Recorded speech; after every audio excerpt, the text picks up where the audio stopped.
Welkom en dankie dat jy by my aansluit vir Taxbreak. Hierdie is 'n potgooi oor Suid-Afrikaanse belasting vir Suid-Afrikaanse belastingkundiges en praktisyns. My naam is Pieter van der Swan en in elke episode gesels ek oor 'n aspek of 'n onlangse ontwikkeling in Suid-Afrikaanse belasting.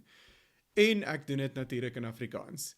Ek probeer ook elke episode kort genoeg hou dat jy daarna kan luister wanneer ook al jy 'n paar minute se tyd het.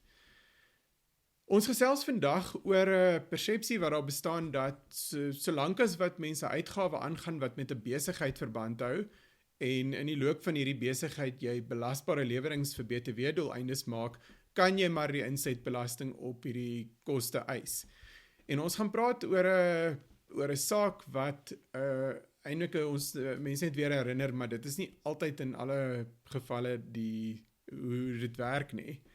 So dis die appelhofsaak van Aweng Mining Shafts and Underground teen die kommissaris van die Suid-Afrikaanse Inkomstediens. Aweng was 'n BTW ondernemer en die maatskappy se besigheid is om skagte te sink en myne te bou. Nou, vir doeleindes van sekere projekte het hulle dan werkers aangestel wat op daai projek werk. En deel van die pakket was om te sê dat die werker, daar word verblyf en voedsel verskaf op 'n plek naby aan waar die perseel is waarop die projek gebeur. En Aweng dan hulle insetbelasting op hierdie kostes gaan eis. Nou as ons 'n paar jaar terug gaan na toe hierdie saak voor die belastinghof was, die hof het in daai geval die definisie van onthaal redelik deeglik gaan ontleed en tot die gevolgtrekking gekom dat ongeag of jy onthaal leeks is en of dit basies is, dieselfde met voedsel, mens moet na die definisie kyk en onthaal en maaltye vorm deel van hierdie definisie van, of verblyf en maaltye eerder vorm deel van die definisie van onthaal.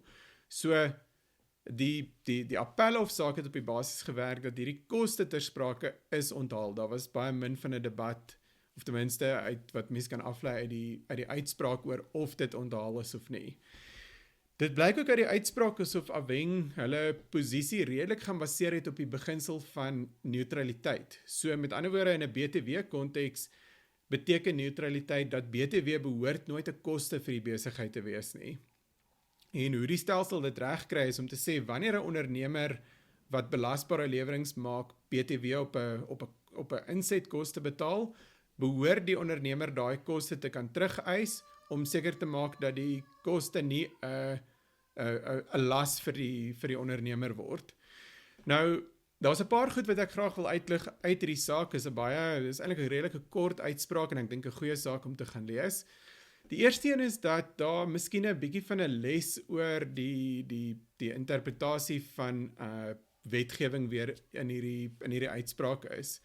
Nou, in Engels gesê die howe volg 'n purposive approach om wetgewing te interpreteer.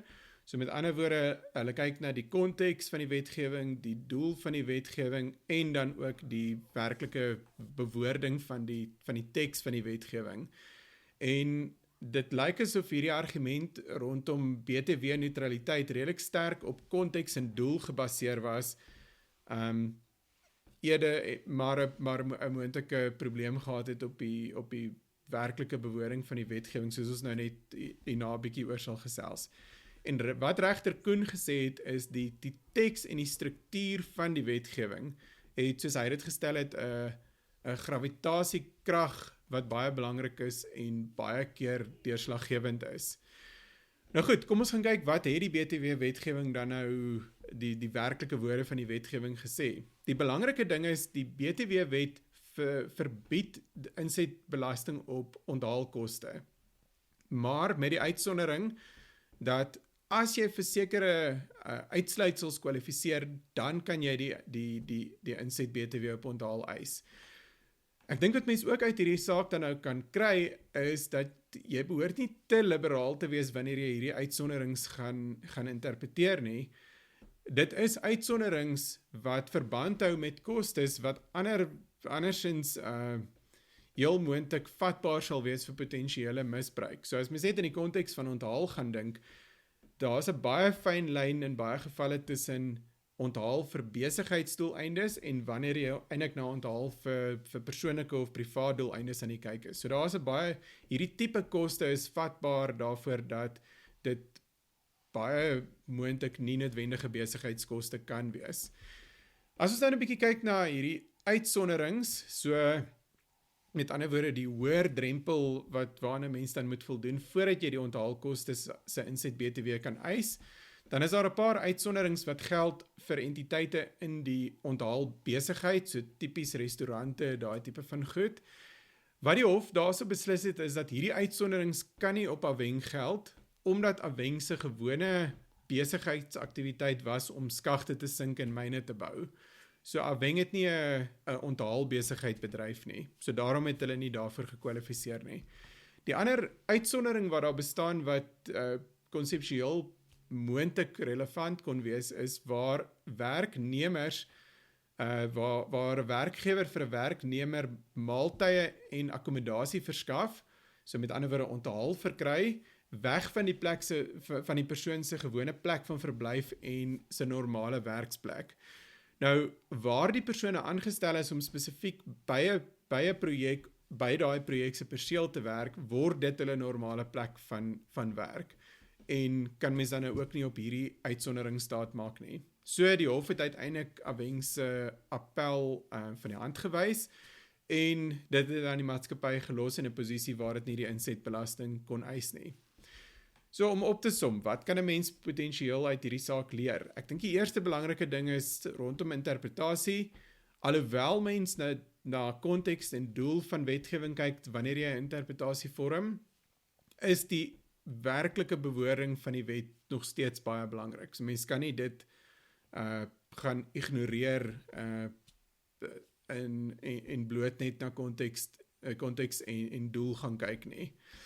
Die tweede ding, en ek dink dit geld in die konteks van onthaal, maar ook voertuie, oor mens baie keer dieselfde argument, is dat die feit dat 'n koste te doen het met 'n belastingbetaler se belasbare lewerings is nie genoeg om noodwendige insetbelasting op hierdie tipe kostes te gaan eis nie.